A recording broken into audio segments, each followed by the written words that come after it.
কি হইলো? থাকলেও তো থাকলো না, অত দিছিল পরীক্ষা করবার।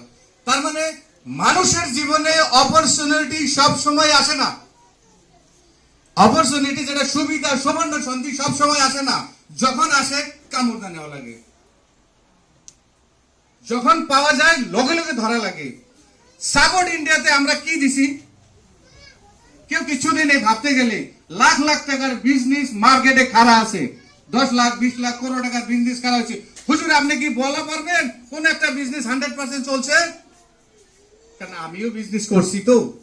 কারণ 10 লাখ 20 লাখ টাকা খাটানোর পরেও গ্যারান্টি নাই যে ওই বিজনেসটা 6 মাস চলবো, বাটিও হাতে নেওয়া লাগে পারে, কোনো গ্যারান্টি নাই। কিন্তু সাপোর্ট ইন্ডিয়া আমি কোয়া পারি অ্যাকচুয়ালি এই জায়গায় কোনো ইনভেস্টই নাই।